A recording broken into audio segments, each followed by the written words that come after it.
Hello and welcome back to Linux Academy. In this video we are going to look at lists. What is a list? A list is a group of numbers, characters, strings, or even other data structures. To define a list, you just put the values in square brackets. Here we're defining a numeric list, square brackets 1, 2, 3, 4. This list simply contains 4 numbers. Remember the range function we used in one of the previous videos? We can use that to create a list. Let's create a list that has numbers from 1 through 18 and assign it to the variable list1. Do list1 equals range 1 through 19. Just going to print it, and the numbers go from 1 to 18. Next, let's create a list of strings. You can do list2 equals square brackets a, b, c, 9. Since all of these elements in list2 are quoted with a single quote, they are all considered strings. You can confirm list2 by printing it. You can also mix all types of data in a string. For example, I create a new string, list3, and I put ones, 62q, I am also a member. Here I have a number, another number, a string, and another string. Print it out. You can actually see the difference where the 1 and 62 are not quoted and the other two are. You can also have other variables within your list. For example, let me set up a variable string1 called Joe and create another list where I'm going to have list equals 4 string1 list 3. Now my list 4 contains all of those things. Any item in a list can be accessed by its position, and the position remains fixed as long as the list does not change.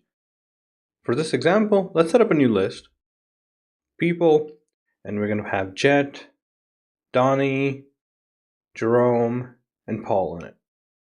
And let's do people 2.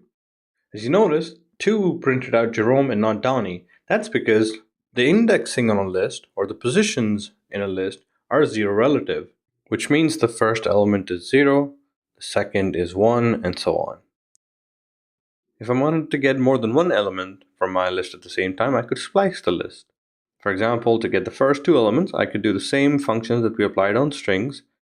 I could do people, square brackets colon 2, first 2 elements. You can also append to a list using the append function. Append George.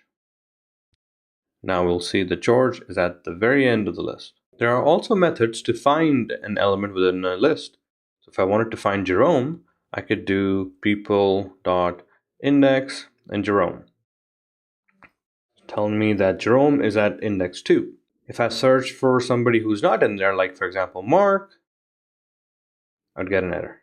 Now with all the changes that we have done to our list, let's find out how many people are still in line. Use the len function. 5 people are in line. Then Donnie decides he wants to leave. There is a remove function for lists. Do people.remove and Donnie. As you can see, Donnie is no longer in the list. Then Ben walks in the door and cuts in front of Paul. That means we'll have to find the position of Paul, put Ben over there, and shift the list over. To do that, we can use the insert method and use the index to figure out where Paul is and pass in Ben.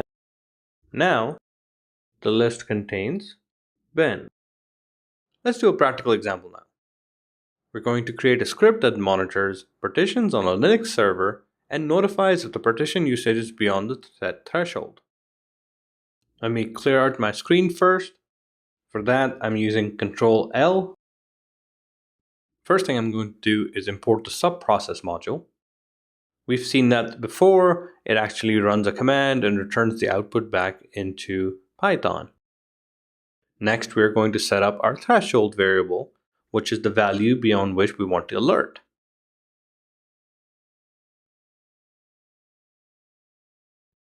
We are going to get the disk usage by using the df command. For those of you not familiar with the df command, let's go to the Linux shell for a minute. Type df-k. df stands for disk free. It gives you the available space on the various file systems in your server. In this case, in my file system, I can see the biggest block is xvda1 and it's used 26%. Let's go back to Python and continue our program. We're going to set up a variable df_cmd, and using the subprocess.check output, we're going to put in df-k. Just to confirm, df-k print. My goal is to go over each of these lines separately and use the fifth column, which is the use percentage column, and compare that to the threshold. The easiest way to do that is first split this paragraph into separate lines, and I'm going to do that using lines equals df command dot split lines, which does that for me. As you can see, lines now is an array. Now we can use a for loop to iterate over this list of lines, excluding the first line because it contains the headers. Then we need to take each of those lines and split them into columns. The split method returns a list of words in a string that were separated by an arbitrary string of white spaces or characters.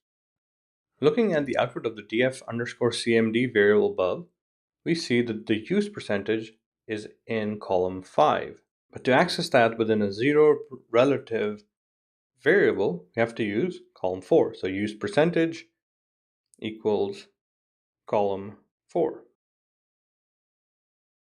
Next, we need to remove the percentage sign, and we can use the replace function for strings, replace percentage. Next, we need to compare the use percentage with our partition usage threshold variable. Do if int used percentage greater equal to partition usage threshold. I had to use the int function there because use percentage is a string and you cannot compare a string with a numeric value.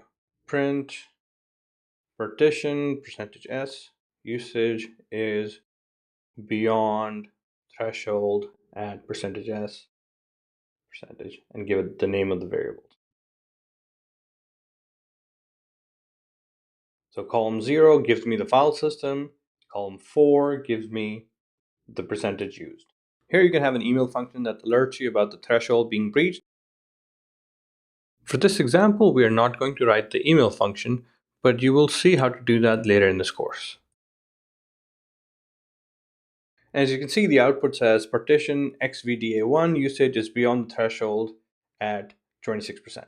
Small scripts like these are useful if you do not have a monitoring system for your infrastructure and need a quick and dirty method to get alerts on things you care about. That is it for this video. Mark it complete and go to the next one.